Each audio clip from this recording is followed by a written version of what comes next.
Hello guys, welcome to crack UPSC ना YouTube channel. और बताइए कैसे आप सब। आई होप बढ़िया ही होंगे आप सब। तो दोस्तों, आज की इस वीडियो में हम ब्रिटेन का कॉन्स्टिट्यूशन पढ़ेंगे, यूके का कॉन्स्टिट्यूशन पढ़ेंगे, इंग्लैंड का कॉन्स्टिट्यूशन पढ़ेंगे। एक मिनट, ये तीनों जो हैं ये अलग अलग नहीं है दोस्तों, ये एक ही है। आप में से बहुत से लोगों ने सुना होगा कि यूके मतलब यूनाइटेड किंगडम, ब्रिटिश आइल्स या इंग्लैंड या हम बोलते हैं ग्रेट ब्रिटेन। तो इनके बीच में मैं आपको एक माइनर सा डिफरेंस बताऊंगा दोस्तों। ये एक इंटरेस्टिंग फैक्ट्स की तरह इसको साउंड करता है कि बहुत से लोगों को कन्फ्यूज़न है कि ग्रेट ब्रिटेन अलग है, कि यूके अलग है, या इंग्लैंड अलग है, या ब्रिटिश आइल्स अलग है। देखिए, इनके जब इन चारों में से कोई भी हम एक नाम लेते हैं तो उनका मतलब एक ही है, सब समझ जाते हैं कि हाँ इंग्लैंड की बात हो रही है। लेकिन बीच में दोस्तों इनके एक माइनर से डिफरेंस है, वो मैं आपको इस वीडियो में बताऊँगा। तो चलिए दोस्तों शुरू करते हैं।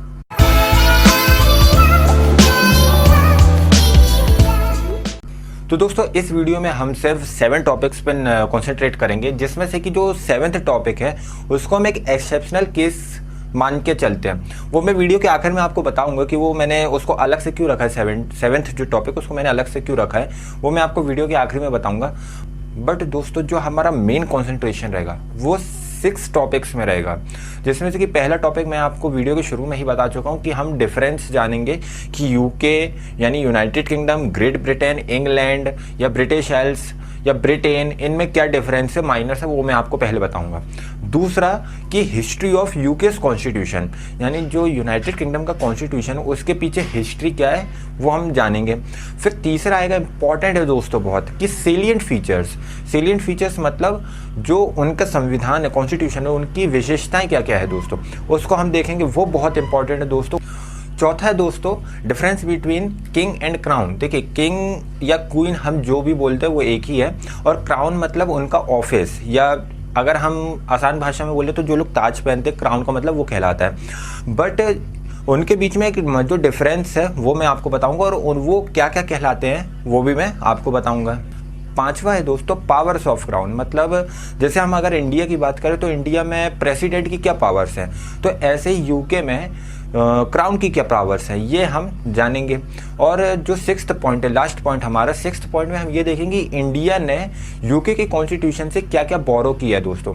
तो दोस्तों हम शुरू करते हैं डिफरेंसेस से, जो है यूके, ग्रेट ब्रिटेन और इंग्लैंड के बीच में। तो देखिए दोस्तों, यूके क्या है? यूके मतलब यूनाइटेड किंगडम। अब यूके क्या कहलाता है? देखिए, यूके एक सोवरेन स्टेट है जिसके अंदर 4 कंट्रीज आती है। कौन कौन सी 4 कंट्रीज? पहला है इंग्लैंड, दूसरा है स्कॉटलैंड, तीसरा है वेल्स, और 4th है दोस्तों नॉर्दर्न आयरलैंड।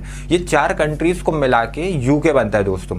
और अगर हम इसके बाद चलते ग्रेट ब्रिटेन में, तो देखिए ग्रेट ब्रिटेन दोस्तों एक आइलैंड है, बहुत सारे छोटे छोटे आइलैंड मिला के एक ग्रेट ब्रिटेन बनता है, मतलब एक बड़ा आइलैंड बनता है। और ये कहाँ के आइलैंड है दोस्तों? ये हम जो यूरोप कॉन्टिनेंट है, यूरोप कॉन्टिनेंट के नॉर्थ वेस्ट कोस्ट के जितने छोटे छोटे आइलैंड हैं उन सबको मिला लिया जाए तो वो एक ग्रेट ब्रिटेन बनता है। तो ग्रेट ब्रिटेन खुद में है एक बहुत बड़ा आइलैंड है दोस्तों। अब आता है इंग्लैंड। तो देखिए, सीधी सी बात, इंग्लैंड एक कंट्री है, जैसे कि आप सभी को पता है, क्रिकेट मैच में आपने भी देखा होगा कि इंग्लैंड की क्रिकेट टीम खेलती है। तो इंग्लैंड एक कंट्री है जो किस में इंक्लूड है दोस्तों? यूके में इंक्लूड है। इंग्लैंड यूके में इंक्लूड है, याद रखना, मैंने आपको यूके में बताया, यूके में 4 कंट्रीज इंक्लूड है, इंग्लैंड, स्कॉटलैंड, नॉर्दर्न आयरलैंड और वेल्स। ये 4 कंट्रीज को मिला के यूनाइटेड किंगडम बनता है। ग्रेट ब्रिटेन बहुत बड़ा आइलैंड है जो ओवर 6000 आइलैंड्स को मिला के बनता है, और ये खुद ही में एक बहुत बड़ा आइलैंड है। और उसके बाद मैंने आपको बता दिया इंग्लैंड, जो कि खुद कंट्री है। अब हम आगे देखते हैं कि हिस्ट्री क्या है यूके के कॉन्स्टिट्यूशन की। देखिए दोस्तों, जो यूके का कॉन्स्टिट्यूशन है वो 1800s के आसपास बन के तैयार हो गया था। और 1800 ईयर मतलब 1800s का जो डेकेड चल रहा था दोस्तों, उसमें ही जितनी 4 कंट्रीज के नाम मैंने बताए रहे, इंग्लैंड, नॉर्दर्न आयरलैंड, वेल्स और स्कॉटलैंड, ये चारों मिल गई थी, और ये चारों मिला के एक यूके बन के तैयार हो गया था दोस्तों। और तभी से जो कॉन्स्टिट्यूशन है वो उधर इम्प्लीमेंट हो चुका था, मतलब संविधान वहाँ पर लागू होना शुरू हो गया था। देखिए दोस्तों, यूके के कॉन्स्टिट्यूशन की एक स्पेसिफिक डेट नहीं है कि किस डेट को एग्जैक्टली वो इम्प्लीमेंट शुरू हुआ। जैसे हमें पता है हमारे कंट्री की कि 26 जनवरी 1950 को हमारा कॉन्स्टिट्यूशन पूरे देश भर में लागू हो चुका था, लेकिन यूके का कुछ ऐसा स्पेसिफिक डेट हमें नहीं मालूम पड़ती है। इसलिए जो एक अनुमान लगाया जाता है तो वो है दोस्तों 1800 ईयर, 1800 का या डिकेड बोले, इस के आसपास इम्प्लीमेंट हो गया था यूके में कॉन्स्टिट्यूशन का। अब दोस्तों हमारा जो थर्ड टॉपिक है वो बहुत ही इंपॉर्टेंट है एग्जाम के पर्सपेक्टिव से, क्योंकि ये है सेलिएंट फीचर्स दोस्तों। कि जो यूके का कॉन्स्टिट्यूशन है दोस्तों, उसकी जो विशेषताएं है संविधान की, वो अब मैं आपको बताने वाला हूँ। तो पहला जो उनका सेलिएंट फीचर कॉन्स्टिट्यूशन का वो है इवॉल्व्ड, अनरिटन और अ फ्लेक्सिबल कॉन्स्टिट्यूशन दोस्तों। अब इन तीनों का मतलब मैं आपको बता दूं तो देखिए, इवॉल्व मतलब विकसित, एक अच्छा डेवलप्ड कॉन्स्टिट्यूशन उनका, यानी उनके अभी भी दिमाग में ऐसा मतभेद नहीं है कि हमें ये नहीं करना, अभी भी हमारा कॉन्स्टिट्यूशन बनके तैयार नहीं हुआ, ऐसा कुछ नहीं है। बहुत ही डेवलप्ड कॉन्स्टिट्यूशन है उनका।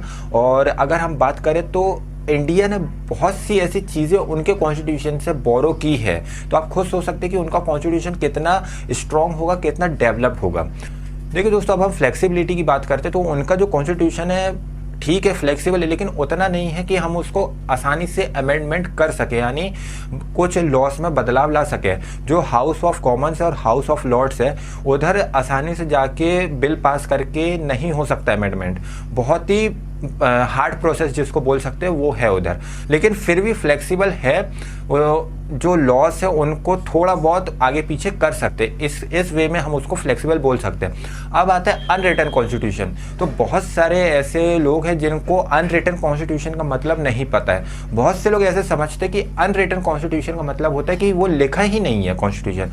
देखिए, हमारी कंट्री का रिटन कॉन्स्टिट्यूशन मतलब हमारा जो लॉस हैं, पूरे जो रूल्स एंड रेगुलेशंस है, लॉस हैं, वो एक बुक में बाइंड करके आपको दे दिए गए हैं, तो वो रिटन कॉन्स्टिट्यूशन कहलाता है। लेकिन अनरिटन कॉन्स्टिट्यूशन भी लिखा होता है, ऐसी बात नहीं है कि अनरिटन है मतलब नहीं लिखा, बट वो पेजेस के फॉर्म में होता है दोस्तों। वो बुक नहीं है, एक सेपरेट बुक नहीं है कि हमने आपको एक बुक दे दी इसको पढ़ लो, नहीं, वो एक पेजेस के फॉर्म में है। जैसे मैं आपको एग्जाम्पल के तौर में बताता हूँ, 1 मिनट रुकिए। तो देखिए दोस्तों, ये पेजेस है मेरे हाथ में, कितने, 1, 2 और 3, ये 3 पेज मेरे हाथ में है। समझ लीजिए उनका कॉन्स्टिट्यूशन है, इसमें लिखा है दोस्तों कॉन्स्टिट्यूशन, ये बुक नहीं है, पेजेस के फॉर्म में। अब मान के चलिए कि उनको कल के दिन नया लॉ लाना है, तो इन लोग इसमें अमेंडमेंट नहीं करते कि पन्ना फाड़ के फेंक दिए इसका, नहीं, एक पेजेस और इसमें ऐड कर देंगे ऊपर कि हाँ उस नए लॉ को, हम एक नया लॉ है उसको ऐड कर रहे हैं, तो उसको हमने राइट डाउन कर दिया न्यू पेज में।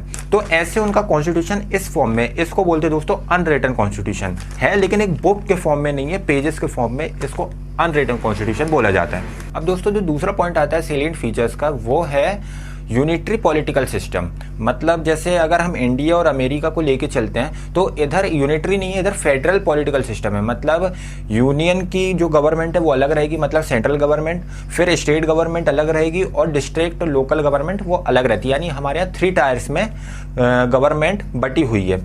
लेकिन अगर हम इंग्लैंड की बात करें तो उधर दोस्तों यूनिटरी पॉलिटिकल सिस्टम चलता है। मतलब उधर सिर्फ एक अथॉरिटी है, वो है दोस्तों सेंट्रल या यूनियन बोल सकते हैं जिसको, जो एक अथॉरिटी पूरे कंट्री को चलाती है। और ऐसी टाइप की गवर्नमेंट दोस्तों एक छोटी ही कंट्रीज में पॉसिबल रहती है, जैसे इंग्लैंड छोटी ही कंट्री है। दोस्तों तीसरा पॉइंट है वो है पार्लियामेंट्री फॉर्म ऑफ गवर्नमेंट। जैसे इंडिया में है पार्लियामेंट्री फॉर्म गवर्नमेंट है, हम किसी एमपी या एमएलए को वोट करते हैं, वो आपस में किसी एक को चुन लेते हैं, वो ही सीएम या पीएम बन जाता है। इसको बोलते हैं दोस्तों पार्लियामेंट्री फॉर्म ऑफ गवर्नमेंट। लेकिन जो अमेरिका है उधर पार्लियामेंट्री फॉर्म गवर्नमेंट नहीं चलती, उधर प्रेसिडेंशियल फॉर्म ऑफ गवर्नमेंट चलती, उधर से प्रेसिडेंट के पास पावर रहती। लेकिन अगर हम इन दोनों को कंपेयर करें कि कौन सी फॉर्म गवर्नमेंट की अच्छी है, तो हम पार्लियामेंट्री फॉर्म को प्रेफर करेंगे दोस्तों, क्योंकि प्रेसिडेंशियल फॉर्म में एक दोस्तों डिक्टेटरशिप की जो है ना वो भावना जागरूक हो जाती है। वो कंट्री दोस्तों एक डिक्टेटर कंट्री बन के रह जाती है, क्योंकि पूरी पावर्स एक प्रेसिडेंट के हाथ में आ जाती है। तो जो उधर पावरफुल मैन रहता है दोस्तों वो एक ही कहलाता है, वो है दोस्तों प्रेसिडेंट। और प्रेसिडेंट अपनी मर्जी से जो चाहे वो कर सकता है, जैसे कि अभी हम डोनाल्ड ट्रंप को देख सकते हैं जो अमेरिका में कर रहे हैं। आप सभी को अगर अगर करंट अफेयर्स पढ़ते होंगे तो आप सभी को पता होगा ये बात। लेकिन पार्लियामेंट्री फॉर्म गवर्नमेंट में ये है कि किसी एक के हाथ में पूरी पावर नहीं है। मिनिस्टर्स हैं, मिनिस्टर्स के बाद गवर्नर, गवर्नर के बाद सीएम, ये सब में पावर्स को डिस्ट्रीब्यूट किया गया है। लेकिन प्रेसिडेंशियल में ऐसा नहीं है कि सिर्फ एक पावर रहती है, वो है प्रेसिडेंट के पास। तो दोस्तों फोर्थ पॉइंट वो है सुप्रीमेसी ऑफ पार्लियामेंट। देखिए पार्लियामेंट सुप्रीम है, इधर प्रेसिडेंट सुप्रीम नहीं है दोस्तों। पार्लियामेंट जो चाहेगा बिल वो पास हो पाएगा। हाँ, प्रेसिडेंट के उसमें सिग्नेचर की ज़रूरत पड़ती है, लेकिन उधर वो बहुत ही नॉमिनल वर्क हम बोल सकते हैं कि प्रेसिडेंट को करना पड़ता है। लेकिन जो पूरा मेन वर्क है पूरी इंडिया को, अगर हम किसी कंट्री को बोलें चलाने का काम है, वो दोस्तों पार्लियामेंट के ही हाथ में रहता है। नया लॉ बनाना, नया रूल्स बनाना, अमेंडमेंट करना, तो ये सुप्रीमेसी कहलाती है दोस्तों पार्लियामेंट की। अब हम दोस्तों फिफ्थ पॉइंट देख लेते हैं, जो कि है बाय पार्टी सिस्टम। हमारे इंडिया में बाय पार्टी सिस्टम नहीं है। इधर कोई सी भी कोई भी पार्टी खड़ी हो सकती है, नई पार्टी बना सकती है और इलेक्शन लड़ सकती है। लेकिन दोस्तों इंग्लैंड की बात करें या यूके की बात करें तो उधर बाई पार्टी सिस्टम चलता है, जिसका मतलब है दो प्रमुख पार्टियां, यानी दो मेन पार्टीज हैं जो कि इलेक्शन लड़ती हैं। अगर हम कुछ साल पहले जाएं तो उधर दो मेन पार्टीज थी दोस्तों, जो कि थी लिबरल्स और कंजर्वेटिव्स। आज की बात करें, प्रेजेंट टाइम की बात करें दोस्तों, तो उधर सिर्फ दो पार्टीज हैं, वो है कंजर्वेटिव्स और द लेबर पार्टी। लिबरल्स खत्म हो गई, अब उसकी जगह लेबर पार्टीज आ गई हैं, लेकिन कंजर्वेटिव्स एज इट इज है अभी भी। तो उधर अगर हम बात करें तो दो मेन पार्टी है। अब दोस्तों हम सिक्स्थ पॉइंट देखते हैं, जो कि मिक्स्ड कॉन्स्टिट्यूशन है। जी हाँ दोस्तों, ये फीचर है दोस्तों मिक्स्ड कॉन्स्टिट्यूशन। इसका मतलब है कि मोनार्किकल, एरिस्टोक्रेटिक और डेमोक्रेटिक, इन तीन तरह की गवर्नमेंट वहाँ चलती है दोस्तों। अब ये बात नहीं कि हम सोचे कि यूनियन में अगर हम देखें तो मोनार्किकल है, स्टेट में हम देखें तो डेमोक्रेटिक, ऐसी बात नहीं है। इनमें मिक्स्ड है, मतलब हर देखिए उधर मैंने आपको बताया कि यूनिटरी पॉलिटिकल सिस्टम, मतलब एक ही गवर्नमेंट जो कि यूनियन में बैठती है, वहाँ स्टेट लोकल गवर्नमेंट नहीं है। तो दोस्तों मैंने आपको हाउस ऑफ कॉमन और हाउस ऑफ लॉर्ड्स बताया, तो हाउस ऑफ लॉर्ड्स में दोस्तों अमीर लोग बैठते हैं, मतलब वो एरिस्टोक्रेटिक लोग कहलाते हैं। अब हम मोनार्किकल की बात करें तो मोनार्किकल का मतलब हो रहता है कि किंग और क्वीन, जो कि नॉमिनल हेड है उधर, और आखिर में आते हैं डेमोक्रेटिक, जो कि वहाँ की जनता है। तो इस तरीके से उनका जो कॉन्स्टिट्यूशन हो गया दोस्तों, वो मिक्स्ड कॉन्स्टिट्यूशन कहला गया, जिसमें मोनार्किकल, एरिस्टोक्रेटिक और डेमोक्रेटिक, इन तीनों का फॉर्म हमें देखने को मिलता है। ये बहुत ही यूनिक फीचर है इनके कॉन्स्टिट्यूशन का दोस्तों। और दोस्तों आखिरी और इम्पॉर्टेंट इनका फीचर है दोस्तों, वो है रूल ऑफ लॉ। ये हमारे कंट्री में भी है रूल ऑफ लॉ, मतलब लॉ इज सुप्रीम। दोस्तों जो कानून है वो हमेशा बड़ा रहेगा, सुप्रीम रहेगा। कोई भी पर्सन कानून के सामने छोटा ही है, चाहे वो अमीर हो, गरीब हो, चाहे वो मोटा हो, पतला हो, कोई भी हो, वो कानून के सामने सब बराबर रहेंगे। इसमें कोई डिस्क्रिमिनेशन नहीं होगा दोस्तों। यही रूल ऑफ लॉ कहलाता है दोस्तों। अब हम फोर्थ टॉपिक की तरफ चलते हैं, जिसका नाम है difference between king and crown. देखिए किंग या क्वीन बोलते हैं और क्रोन अलग है। अब इसमें ये बात चलती है कि अभी करंट में कौन क्वीन है यूके की, तो उनका नाम है एलिजाबेथ सेकेंड, जो और उनकी उम्र मैं बता दूं, उनकी एज है दोस्तों 94 ईयर्स। जी हाँ दोस्तों, आप सही सुन रहे हैं, 94 ईयर्स उनकी एज है। और उनको दोस्तों 1952 में रानी बनाया गया था वहाँ की। तो आप सोच सकते हैं कि 1952 से 2020 अब तक इतना लंबा उन्होंने टाइम स्पेंड किया है एज अ क्वीन दोस्तों। तो आपको नाम याद हो गया होगा एलिजाबेथ सेकेंड, और वो 94 ईयर्स की है। तो ये क्वीन है। देखिए किंग या क्वीन दोनों में से कोई भी बन सकता है, और क्राउन अलग है। जो इनके सर पे पहनाया जाता है ताज, क्राउन, वो अलग है। और क्राउन को एक्चुअली में दोस्तों एक ऑफिस की तरह साउंड किया जाता है उधर। अब डिफरेंस ये है कि किंग या क्वीन तो एक पर्सन होता है, लेकिन जो क्राउन है दोस्तों वो एक ऑफिस की तरह साउंड किया जाता है, वो एक थिंग है दोस्तों। और दोस्तों एक बात और है कि जो 18th सेंचुरी के आसपास जो किंग या क्वीन की पावर्स थी दोस्तों, उनको कम कर दिया गया था और क्राउन की पावर्स को बढ़ा दिया गया था। अब देखिए क्राउन की पावर्स को बढ़ाने का मतलब ये नहीं है कि किंग या क्वीन की पावर्स को ऑटोमेटिकली बढ़ाना, क्योंकि देखिए ऐसा अगर हम समझें तो किंग या क्वीन ही अपने ऑफिस में बैठेंगे, अगर ऑफिस की पावर बढ़ेगी तो किंग या क्वीन की भी बढ़ेगी। लेकिन नहीं दोस्तों, क्राउन का मतलब होता है जो उनके ऑफिस में बैठे लोग हैं, जिनको एरिस्टोक्रेटिक बोला जाता है, हाउस ऑफ लॉर्ड्स के लोग, उनकी पावर एक्चुअली बढ़ी गई है। पार्लियामेंट की पावर बढ़ी गई है, किंग या क्वीन की नहीं बढ़ी गई है दोस्तों। तो यही मैं आपको समझाना चाहता हूँ कि 18th सेंचुरी से किंग और क्वीन की पावर कम हो गई है और क्राउन की पावर को बढ़ा दिया गया है। दोस्तों हम आगे बढ़ते हैं और अब हम आते हैं फिफ्थ टॉपिक पे, वो है दोस्तों पावर्स ऑफ क्राउन। हाँ दोस्तों, अब हमें पावर्स पढ़नी पड़ेगी क्राउन की। तो देखिए जितनी भी पावर्स हैं वो किंग के नाम पे ही की जाती है। जो भी पावर्स है, यानी कोई भी एग्रीमेंट हो गया या कोई भी नया लॉ बनाना है, वो किंग के नाम पे की जाती है, लेकिन किन के द्वारा की जाती है? मिनिस्टर्स के द्वारा। किंग उस पर कोई अपना इंटरफेरेंस नहीं कर सकता, कर सकते हैं लेकिन बहुत ही उनका इंटरफेरेंस कम रहता है इन सब चीज़ों में। मिनिस्टर्स, क्योंकि मैंने आपको बताया 18th सेंचुरी से किंग या क्वीन की पावर कम कर दी गई थी और क्राउन की पावर को बढ़ा दिया गया था, इसलिए इंटरफेरेंस करना भी उनका कम हो गया और वो भी नहीं करते। मालूम है कि सही होता है, उनके मिनिस्टर्स हमेशा यानी ज़्यादातर सही करते, तो उनको भी इंटरफेरेंस करने की ज़रूरत नहीं पड़ती है।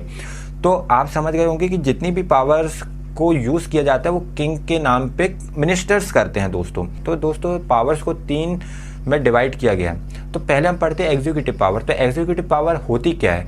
तो दोस्तों एग्जीक्यूटिव पावर में आता है कि जो किंग या क्वीन है वो प्राइम मिनिस्टर या उनके जो मंत्री हैं, मिनिस्टर्स, उनको अपॉइंट कर सकते हैं। ये पहला उनकी पावर आती है कि वो अपॉइंटमेंट, ठीक है। दूसरी पावर है दोस्तों कि वो कोई भी वॉर को डिक्लेयर या पीस एग्रीमेंट करके शांत कर सकते हैं। या अगर मान के चलिए इंग्लैंड को किसी से लड़ना हो तो वो किंग या क्वीन ही जब तक ऑर्डर नहीं देंगे तब तक वो वॉर डिक्लेयर नहीं की जा सकती या पीस एग्रीमेंट उनके बीच में नहीं किया जा सकता। और जो तीसरा इंपॉर्टेंट है वो है दोस्तों, जो किंग है वो चीफ कमांडर होता है। मतलब जो नेवी, एयरफोर्स और मिलिट्री आर्मी है उनका कमांडर होता है दोस्तों कौन? किंग या क्वीन, ठीक है। आप ये एग्जीक्यूटिव पावर्स कहलाती है, आप समझ गए होंगे अच्छे से। अब हम आते हैं लेजिस्लेटिव पावर में। तो दोस्तों जो लॉ मेकिंग की प्रोसीजर रहती है, लॉ मेकिंग पावर, वो किंग के ही हाथों में रहती है पार्लियामेंट के अंदर। ये बहुत बड़ा उनके लिए एडवांटेज है कि कोई भी नया लॉ बनता है तो उनकी भी सहमति बहुत ज़रूरी बनती है। हाँ मालूम है कि जो हाउस ऑफ लॉर्ड्स है, हाउस ऑफ कॉमन है, उनकी थोड़ी पावर्स ज़्यादा है किंग के मुकाबले, लेकिन किंग भी उसमें या क्वीन भी उसमें अपना इंटरफेरेंस दे सकती है, अपने ओपिनियन दे सकती है दोस्तों। तो दोस्तों तीसरी पावर है उनकी जुडिशियल पावर। जुडिशियल पावर में उनके पास मात्र एक ही पावर है, वो है दोस्तों वो किसी भी मुजरिम या दोषी को पार्डन या रिप्राइव कर सकते हैं। मतलब उनको माफ़ कर सकते, जाओ तुम्हें कोई भी सज़ा नहीं होगी। उनकी फांसी तक रुकवा सकते कि अगर उनको हैंग ऑन की परमिशन दी गई, कोर्ट की तरफ से दी गई है कि उनको फांसी की सज़ा होगी, तो किंग और क्वीन के पास ये पावर है कि उनकी वो फांसी रुकवा सकते हैं, उनको माफ़ कर सकते हैं। तो ये एकमात्र उनके पास जुडिशियल पावर है, जो कि बहुत बड़ा पावर है दोस्तों, कि किसी की जान बचाना आपके हाथ में है। तो आप सोच सकते हैं कितनी बड़ी पावर इसको बोल सकते हैं। अब दोस्तों हम 6th टॉपिक की तरफ चलते हैं, जो कि है इंडिया ने क्या क्या बोरो किया यूके के कॉन्स्टिट्यूशन से। तो हम एक एक करके जानेंगे कि क्या क्या हमने उनसे बोरो किया। पहला है दोस्तों पार्लियामेंट्री फॉर्म ऑफ गवर्नमेंट। मैंने आपको वीडियो के शुरू में भी बता दिया था कि हमारे यहाँ भी पार्लियामेंट्री फॉर्म ऑफ गवर्नमेंट चलती है, उधर भी पार्लियामेंट्री फॉर्म ऑफ गवर्नमेंट चलती है, लेकिन अमेरिका की बात करें तो उधर प्रेसिडेंशियल फॉर्म ऑफ गवर्नमेंट चलती है, ठीक है। दूसरा है दोस्तों नॉमिनल हेड, मतलब न मात्र के हेड, जो कि उधर किंग और क्वीन और हमारे इंडिया में प्रेसिडेंट है। प्रेसिडेंट के पास है पावर दोस्तों, लेकिन पूरी पावर किनके हाथों में? प्राइम मिनिस्टर और उनके कैबिनेट मिनिस्टर्स के पास। ऐसे ही सेम यूके में है। फिर तीसरा दोस्तों पोस्ट ऑफ प्राइम मिनिस्टर, जो प्राइम मिनिस्टर प्रधानमंत्री का पद है उनसे हमने लिया। तो दोस्तों फोर्थ है पावरफुल लोअर हाउस। इंडिया में लोअर हाउस है दोस्तों लोकसभा, और यूके में लोअर हाउस है हाउस ऑफ कॉमन्स। ये पावरफुल है दोस्तों अगर हम हाउस ऑफ लॉर्ड्स से कंपेयर करें, और इंडिया में हम लोकसभा को राज्यसभा से कंपेयर करें तो लोकसभा पावरफुल है दोस्तों। फिफ्थ है दोस्तों सिंगल सिटीजनशिप। हमारे यहाँ भी सिंगल सिटीजनशिप चलती है, लेकिन अगर हम अमेरिका की बात करें तो उधर डुअल सिटीजनशिप चलती है। डुअल सिटीजनशिप का मतलब ये रहता है कि आपकी कंट्री की अलग सिटीजनशिप रहेगी और आप जिस स्टेट में रह रहे हैं उसकी सिटीजनशिप अलग रहेगी। लेकिन हमारे इंडिया में ऐसा नहीं है, हम सब एक हैं, मतलब हम भारतीय कहलाते हैं, इसलिए हमारे पास सिंगल सिटीजनशिप है। अब दोस्तों आता है कैबिनेट सिस्टम। जैसे प्रधानमंत्री के जो सह मंत्री रहते हैं, जो उनकी एडवाइस या बाकी के क्षेत्रों में उनकी मदद करते हैं, कैबिनेट्स बांटा जाता है, इसको कैबिनेट सिस्टम बोला जाता है। ऐसे यूके में भी कैबिनेट सिस्टम है। फिर आता है दोस्तों बाई कैमरा लेजिस्लेचर। जैसे हमारे इंडिया में ओनली 7 ऐसे स्टेट्स हैं जिनके पास बाई कैमरा लेजिस्लेचर है, जो कि कहलाते हैं विधानसभा और विधान परिषद। ऐसे ही यूके में है बाई कैमरा लेजिस्लेचर। फिर आता है दोस्तों स्पीकर ऑफ लोकसभा। स्पीकर जो है लोकसभा का, उनकी भी पोस्ट हमने उनसे बोरो की है। तो दोस्तों मैंने आपको ये 6 टॉपिक्स अच्छे से समझा दिए और मैंने आपको शुरू में बताया था कि जो 7th टॉपिक है उसको मैंने एक्सेप्शनल केस बनाया है। तो वो क्या है दोस्तों कि ये जो 7 टॉपिक्स में जितने भी पॉइंट्स आएंगे ना, ये हम इस वीडियो में कवर नहीं करेंगे, क्योंकि ये जो टॉपिक्स है इंडिया के कॉन्स्टिट्यूशन से बहुत मेल खाते हैं दोस्तों, बहुत ही matching same constitution as it is है, जो कि हमने बोरो किया है। जैसा है कि हम कैबिनेट सिस्टम की बात करें तो कैबिनेट सिस्टम मैंने बताया हमने बोरो किया। फिर हम बात करें पावर ऑफ प्राइम मिनिस्टर की, वो भी हमने ले लिया। हमने power of speaker of Lok Sabha वो भी हमने ले लिया। Power of Rajya Sabha, power of Lok Sabha, ये भी हमने उनसे ले लिया। तो आप देख सकते हैं कि हमने जो जो चीज़ें ली हैं, तो अगर हमें भारत का संविधान पढ़े होंगे, अगर हमने दोस्तों भारत का संविधान पढ़ा होगा तो हमें ये सब चीज़ें पता होगी। तो अगर आपको नहीं पता चली, कोई टेंशन नहीं, आपका भाई आया है, आपके लिए एक वीडियो ज़रूर बनाएगा इसके ऊपर। आई होप दोस्तों आपको ये वीडियो अच्छी लगी होगी। अगर आपको ये वीडियो अच्छी लगी हो तो आप इसको लाइक करें, शेयर करें, और आपको जिस भी टॉपिक में प्रॉब्लम जा रही है, जो टॉपिक आपको समझना है, आप उसको कमेंट सेक्शन में बताइए मुझे कि किस टॉपिक में आपको वीडियो चाहिए। मैं जल्द से जल्द उस पर वीडियो बनाने की कोशिश करूँगा। और आप सब्सक्राइब ज़रूर कर लीजिए दोस्तों, और बेल आइकन को ज़रूर दबाइएगा, जिससे मेरी लेटेस्ट वीडियो की आपको नोटिफिकेशंस टाइम टू टाइम मिलते रहे।